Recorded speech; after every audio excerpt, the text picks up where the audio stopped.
আসসালামু আলাইকুম রহমতুল্লাহি ওবরকাতুহ। সম্মানিত দর্শক, বাংলাদেশের রাজনীতিতে মেজর আক্তার একজন উল্লেখযোগ্য নাম। তাকে নতুন করে পরিচয় করে দেওয়ার দরকার। তার বীরত্ব, তার সাহস, তার স্পষ্টবাদিতা, বিদ্রোহ করার ক্ষমতা, এসব এক অনন্য নজির স্থাপন করেছে বাংলাদেশে। বহুবার তিনি বিএনপি থেকে বহিষ্কৃত হয়েছেন। বিএনপি তাকে যতবারই বহিষ্কার করে, খালেদা জিয়ার প্রতি তার মমত্ব ততই বাড়ে। আবার বিএনপি থেকে যতই তাকে বহিষ্কার করা হয়, তারেক রহমান সাহেব যতই তাকে দূরে ঠেলে রাখার চেষ্টা করেন না কেন, তিনি তারেক রহমান সাহেবের প্রতি রাগ করে কখনো কখনো এমন কিছু কথা বলেন যা কিনা আপত্তিকর। কিন্তু দিন শেষে একান্তে তার সঙ্গে যাদের খাতির আছে তারা জানেন যে তিনি তারেক রহমান সাহেবকেই নেতা মনে করেন। তিনি বিএনপির প্ল্যাটফর্মে থেকে আওয়ামী লীগের প্রশংসা করেন, অনেক সময় জামাতেরও প্রশংসা করেন। আবার সমালোচনা যখন তার করার দরকার হয়, তিনি সবার সমালোচনা করেন, এমনকি তার নিজেরও সমালোচনা করেন, যেটা বাংলাদেশে বিরল।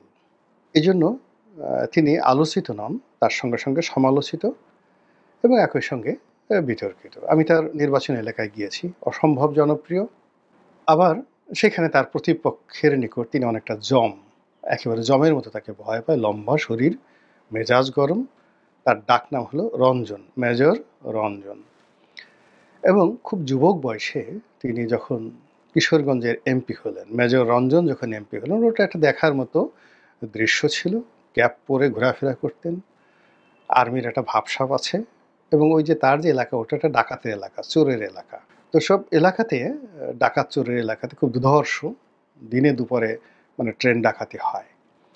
তো সেখানে মেজর রঞ্জন যখন এমপি হলেন, তো তার সেই যে কটিয়াদি ওই এলাকা সোজা করতে তার খুব বেশি দিন সময় লাগেনি। এবং তিনি এখনও ওইরকম এমপি নাই, ঢাল নাই, তলোয়ার নাই, কিচ্ছু নেই, বুড়া হয়ে গেছেন। কিন্তু ওই হাক ডাক আগের মতোই আছে। ভাঙা একটা বাড়িতে থাকেন, একটা খামার আছে, খামার বাড়িতে থাকেন, একা একা ঘোরাফেরা করেন। মানে ওই চোর আসবে, ডাকাত আসবে, গুন্ডা আসবে, তার সামনে পড়বে, ওইরকম ওই এলাকাতে মানে কারো এরকম দুঃসাহস নেই। তো ওরকম একটা ভাবসাব নিয়েছিলেন। জাতীয় রাজনীতিতেও তিনি কথাবার্তা বলেন। কখনো কাউকে ভয় পেয়েছেন কোনো কথা বলতে আমার কাছে মনে হয়নি। যথেষ্ট একটা সময় আলোচিত ছিলেন। তার আলোচনা হতো তার যাকে বলা হয় কথা নিয়ে, বার্তা নিয়ে। তো ইদানিংও তিনি বেশ একেবারে চোখালো চোখালো, ঝাঁঝালো ঝাঁঝালো কথাবার্তা বলছেন ডক্টর মোহাম্মদ ইউনূসকে নিয়ে। কিন্তু যেটা হলো যে আমি গোলাম মোল্লা রনি, গোবেচারা মানুষ। আমি একটা কথা বললে অনেকেই হাউকাউ করে ওঠে। এর কারণ হলো আমার গাল খুব নরম। মানে কাউকে আক্রমণ করার মতো আমার কোনো পেশিশক্তি নেই। আমার নামের সঙ্গে সেই মেজর নেই, ব্রিগেডিয়ার নেই, কর্নেল নেই, কিংবা টাকা পয়সা, ধনসম্পদ যা কিছু দরকার ওই জিনিসগুলো নেই। ফলে আমরা যখন কোনো একটা সরকারের পক্ষে কথাবার্তা বলি, সবাই এখানে হাউকাউ করে ওঠে। কিন্তু মেজর আক্তারকে যদি কেউ শালা বলে, তিনি তাকে সুধীর ভাই না বলে তিনি ছাড়বেন না। তার দিকে যদি কেউ এক হাত এগিয়ে আসেন, তিনি 10 হাত নিয়ে তার গালের উপর একটা চটকানি না মারা পর্যন্ত তিনি ছাড়েন না। ফলে কি হচ্ছে, ওই যে দেশ বিদেশে অনেক লোক আছে যাদেরকে গালি সম্রাট বলা হয়, তারা আমাদের মতো লোকদেরকে নিয়ে গালাগালি করেন, কিন্তু মেজর আক্তারকে নিয়ে গালি দেওয়ার মতো সেই ডক্টর ইউনূস থেকে শুরু করে তার যারা লোকজন রয়েছেন তাদের কারোরই সেটা নেই। তো সেই মেজর আক্তার সম্প্রতি একটি সেই যে অনলাইন প্ল্যাটফর্ম, ইদানিংকালে বেশ জনপ্রিয়, একসময় ২১শে টেলিভিশনের সাংবাদিক ছিলেন। সেই সাংবাদিকের একটা ইউটিউব চ্যানেল আছে। তো সেই চ্যানেলে তিনি একটা সাক্ষাৎকার দিয়েছেন। তো সাক্ষাৎকার দেওয়ার যে তার ভাষা, বক্তব্য, এটাকে আবার সেই চ্যানেলের যিনি সাংবাদিক তিনি এটাকে শিরোনাম করেছেন। তো একেবারে পিলে চমকানো শিরোনাম। আর ওই কথা সেই যাকে বলা হয় বাংলাদেশে এই মুহূর্তে মেজর আক্তার ছাড়া কেউ বলতে পারবেন না। আর ওই যে সাংবাদিক প্রকাশ করেছেন তারও ইদানিং যাকে বলা হয় সাহস এবং শক্তি আমাদের অনেকের চাইতে বেশি। তো এই যে মিস্টার পান্না, ডাক্তার মঞ্জুরুল ইসলাম পান্না, আমরা পান্না হিসেবে ডাকি, আমাদের ছোট ভাই। পান্নার যে এত সাহস, এটা আমি কোনোদিন টের পাইনি। ও ২১-তে চাকরি করত সালাম সাহেবের ওখানে, এবং ২১-এর সালাম সাহেব তার যে বিপদের সময়টিতে পান্না সবসময় তার সঙ্গে ছিলেন।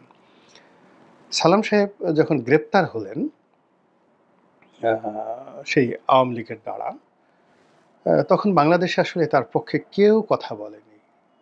কেউ কথা বলেনি। আ আমি তখন প্রতিবাদ করেছিলাম। প্রতিবাদ করেছিলাম। টকশোতে বলেছিলাম যে, "এটা কোনো অবস্থাতেই ২১ টেলিভিশনের সঙ্গে শেখ হাসিনা যেটা করছেন সেটা ঠিক না।" তারপর সে জেল থেকে বোধহয় খবর পেল যে আমি এই ব্যাপারে কথা বলেছি। তিনি তার সেই সম্ভবত পান্না অথবা মজুমদার জুয়েল, আ তার মাধ্যমে তিনি আমাকে একটা রিকোয়েস্ট করলেন যে, "রনি ভাই, আমাদের সালাম সাহেব আপনাকে সালাম দিয়েছেন। আ তাকে নিয়ে যদি পারেন কিছু একটা লেখা লেখেন আরকি।" তো ওই সময় যাকে বলা হয় আব্দুস সালামের নাম উচ্চারণ করা বাংলাদেশে খুব শক্তির দরকার ছিল। তো যাই হোক, আমি সেই দৈনিক নয়াদিগন্ত পত্রিকায় একেবারে পুরো একটা পত্রিকার সম্পাদকীয় লিখে ফেললাম, যাকে বলে আব্দুস সালামকে নিয়ে, এবং নয়াদিগন্ত সেটা ছাপালো পরিপূর্ণভাবে। একেবারে আব্দুস সালাম ২১-এর টেলিভিশনকে নিয়ে পরিপূর্ণভাবে প্রায় ২,৫০০ শব্দের একটা সেই সম্পাদকীয়। সালাম সাহেবের এক ভাই, আমি নাম বলতে পারবো না, সে টেলিফোন করে অনেক কৃতজ্ঞতা জানালো। তো যাই হোক, এনিওয়ে সালাম সাহেব এই পট পরিবর্তনের পরে সে জেলখানা থেকে বের হলো। ২১-এর সে মালিকানা নিল আবার বুঝে।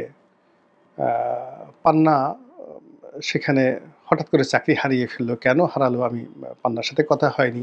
এখন সে ইউটিউব করে এবং এখান থেকে তার যে আয় রোজগার হয়, সে দেখা গেল ১০ বছর চাকরি করলে যা আয় না করত, তার চেয়ে গত ১০ মাসে তার আয় রোজগার ভালো হয়েছে। পান্না খুব ভালো করছে।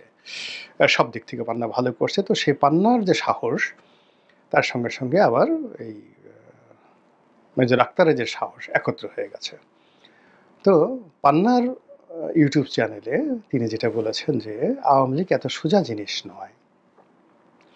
আওয়ামী লীগ আর কয়দিন পরে সেই আগস্ট মাসকে ডেডলাইন দিয়েছে। ২০২৫ সনের আগস্ট মাসে ডেডলাইন দিয়েছেন কে?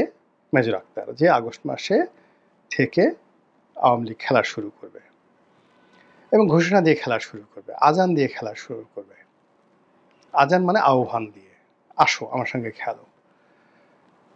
তো এই কথা আ মেজর আক্তার কি আওয়ামী লীগের পক্ষে বললেন না বিপক্ষে বললেন? এটা কি মেজর আক্তার বিএনপির পক্ষে বললেন নাকি আ বিপক্ষে বললেন? আমার কাছে যেটা ব্যক্তিগতভাবে মনে হয়েছে যে তিনি আ কারো পক্ষে বলেননি। তার যে রাজনীতির প্রজ্ঞা বা অভিজ্ঞতা, তিনি শেখ হাসিনাকে খুব ঘনিষ্ঠভাবে দেখেছেন। বেগম জিয়াকে ঘনিষ্ঠভাবে দেখেছেন এবং বাংলাদেশের ইতিহাসের দুটো সন্ধিক্ষণে তিনি দুজনের খুব কাছাকাছি ছিলেন। যেমন ১১ এর সময় বেগম জিয়া কিন্তু সিদ্ধান্ত নিয়ে ফেলেছেন যে তিনি বিদেশে চলে যাবেন। তিনি বিদেশে চলে যাবেন। আগে তো তারেক রহমান সাহেব গেছেন। এখন বেগম জিয়াও যাবেন এবং তাকে এয়ারপোর্টে নিয়ে যাওয়ার জন্য ১/১১ র সময় ব্রিগেডিয়ার বাড়ি, ডিজিএফআই এর ব্রিগেডিয়ার বাড়ি, বেগম জিয়ার বাড়িতে বসে আছেন। বেগম জিয়া মানে তার ব্যাগেজ গুছিয়ে সম্ভবত যে গাড়িতে করে এয়ারপোর্টে যাবেন সেই গাড়ির জন্য অপেক্ষা করছেন এবং ড্রয়িং রুমে ব্রিগেডিয়ার বাড়ি বসে আছেন। এবং ঠিক সেই সময়টিতে ক্যান্টনমেন্টের বাড়িতে, মইনুল হোসেন রোডের সেই বাড়িতে মেজর আক্তার ঢুকলেন এবং মেজর আক্তার ঢুকে তিনি বেগম জিয়াকে বললেন, "ম্যাডাম, আপনি এটা কি করতেছেন? আপনার সারা জীবনের অর্জন আপনি শেষ করে দিচ্ছেন। আপনি শেষ হয়ে যাবেন, দলটা শেষ হয়ে যাবেন।" এবং তিনি ব্রিগেডিয়ার বাড়িকে রীতিমতো বকা দিলেন, সেখান থেকে বের করে দিলেন। ১/১১ সময় ব্রিগেডিয়ার বাড়িকে, যাকে বলা হয় বকা দেওয়া এবং তার সামনে বেগম জিয়াকে বকা দেওয়া এত সোজা বিষয় না। আজকে বিএনপির যারা বড়, বড় কথা বলছেন, ১/১১ সময় ব্রিগেডিয়ার বাড়ির পিয়ন, ড্রাইভার, দারোয়ানের পা ধরে অনেকে কান্নাকাটি করেছেন। তো এই হলো মেজর আক্তার। ফলে বেগম জিয়া সিদ্ধান্ত পরিবর্তন করলেন। ব্রিগেডিয়ার বাড়ি সেখান থেকে চলে যেতে বাধ্য হলেন এবং এটা মেজর আক্তারের গল্প নয়। ব্রিগেডিয়ার বাড়ি সেই আমেরিকা থেকে সে এই সাক্ষাৎকার দিয়ে এই সত্য প্রকাশ করেছেন। বেগম জিয়া জীবিত আছেন, জিজ্ঞেস করে দেখতে পারেন। তো কাজেই বিএনপির খুব ক্রুশিয়াল মোমেন্টে তিনি বিএনপিকে দেখেছেন। দেখেছেন জিয়াউর রহমানকে, একসাথে যুদ্ধ করেছেন, হি যে ফ্রিডম ফাইটার। তো কাজেই বিএনপি রাজনীতিতে খুব অল্প লোক আছেন। তিনি আছেন, কর্নেল অলি আছেন, আব্দুস সালাম তালুকদার সাহেব ছিলেন, কে এম ওবায়দুর রহমান সাহেব ছিলেন। মানে যারা একেবারে প্রথম দিন থেকে বিএনপি রাজনীতি বোঝেন, সৃষ্টি করেছেন। যেমন ফেরদৌস আহমেদ কুরেশি ছিলেন, আব্দুল হামিদ চৌধুরী ছিলেন, কে এম ওবায়দুর রহমান, মানে যারা বিএনপির শুরু থেকে, শাহ মজিম সাহেব ছিলেন, ইন্টেলেকচুয়ালি বিএনপিকে ডেভেলপ করেছেন এবং সাংগঠনিকভাবে বিএনপিকে শক্তিশালী করেছেন। বি চৌধুরী ছিলেন। এখনকার বিএনপির যারা আছেন তারা এই মানে যাকে বলা আবেগটা, এই বিএনপির সৃষ্টির এই মাধুর্যটা বুঝতে পারবেন না। তো যাই হোক, এনিওয়ে, তারপরে তিনি আবার শেখ হাসিনার সঙ্গেও তার ঘনিষ্ঠতা হয়েছে বেশ কয়েকবার। শেখ হাসিনা তাকে মন্ত্রী করতে চেয়েছেন, তার দলে নিতে চেয়েছেন। একবার তিনি ওই যে পদত্যাগ করে বসলেন বিএনপি থেকে, তখন শেখ হাসিনা তাকে মন্ত্রী করতে চেয়েছেন, বলে যে না, আমি যদি এখন আপনার মন্ত্রী হই তাহলে বলবে যে আমি মন্ত্রী হওয়ার জন্যই বিএনপি থেকে পদত্যাগ করেছি বা বিএনপি আমাকে বহিষ্কার করেছে, অতএব এটা হবে না, আমি যে আমার মতো আছি। This is major Akhtar. আবার এই যে 2024 সনে সে মনে করেছে যে ইলেকশন করবে, সে ইলেকশন করেছে, তার মতো সে ফেল করেছে, কিন্তু সে ইলেকশন করেছে। 2018-তে আবার বিএনপি মনোনয়নে ইলেকশন করেছে। তো কাজেই দুটো দলকে সে যেভাবে চিনেন, সেভাবে বাংলাদেশে খুব অল্প লোক আছে কাছের থেকে এই দুটো দলকে তারা চিনেন। তো সেই অভিজ্ঞতা থেকেই তিনি বলেছেন যে আজান দেবে, আওয়ামী লীগ আজান দিয়ে মাঠে নামবে, হতে পারে। কিন্তু যে কথাটা খুব ভয়ঙ্করভাবে তিনি বলেছেন যে অপেক্ষা করেন, ডিসেম্বর মাসে নির্বাচন তো দূরের কথা, ডিসেম্বর মাসে গৃহযুদ্ধ শুরু হয়ে যাবে। আমাদের দেশে আসলে আমি এটা ওনার সঙ্গে দ্বিমত পোষণ করি। আমাদের দেশে গৃহযুদ্ধের ইতিহাস নেই। আমি ইতিহাসের ব্যাপারে মেজর আক্তারের সাথে অনেক বিষয়ে দ্বিমত পোষণ করতে পারি। এর কারণ হলো এই বিষয়ে আমি অনেক দিন যাবৎ পড়াশোনা করছি। আমাদের দেশে মারামারি, হানাহানি, অরাজকতা, অনেকটা ব্রাহ্মণবাড়িয়া টাইপের এরকম ঘটনা আছে যেগুলো আসলে 48 ঘন্টার মধ্যে নিষ্পত্তি হয়ে যায়। তারপরে সেইগুলো নিয়ে ধরেন মামলা মোকদ্দমা চলে কোর্ট কাছারিতে, পরে আবার নিষ্পত্তি হয়ে যায়। 5-6 বছর কোর্ট কাছারিতে লড়ে আবার গ্রাম্য সালিসিতে নিষ্পত্তি হয়ে যায়। এগুলো আমাদের ইতিহাস। কিন্তু আরবের মতো, ইরানের মতো এভাবে যুদ্ধ করা, গৃহযুদ্ধ করা, তুরস্কের মতো যুদ্ধ করা, সিরিয়ার মতো যুদ্ধ করা, এগুলো আমাদের রক্তের মধ্যে নাই। আফগানিস্তানের মতো যুদ্ধ করা, এমনকি পাকিস্তানের পাঠান, বালুচ এরা যেভাবে যুদ্ধ করে, আমাদের ওরকম যুদ্ধের ইতিহাস নেই। ফলে আসলে বাংলাদেশে অরাজকতা হবে, অরাজকতা হবে বা হতে পারে যদি বর্তমান সরকার ব্যর্থ হয়। কিন্তু এটা নিয়ে গৃহযুদ্ধ হবে, আই ডু নট অ্যাগ্রি।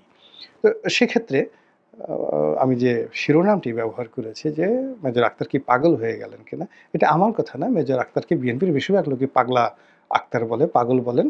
তো এটা আদর করে হয়তো বলতে পারে না। আমার সাথে তার যে ব্যক্তিগত সম্পর্ক, বিএনপির অনেক লোক যদি তাকে পাগল বলতে পারেন, তা আমিও একটু বললাম, তাতে মনে হয় না যে তারা আমার সম্পর্কটা নষ্ট হবে। আল্লাহ আমাদের সবাইকে হেদায়েত দান করুন এবং হেফাজত করুন। আসসালামু আলাইকুম রহমতুল্লাহি ওয়া বারাকাতুহু।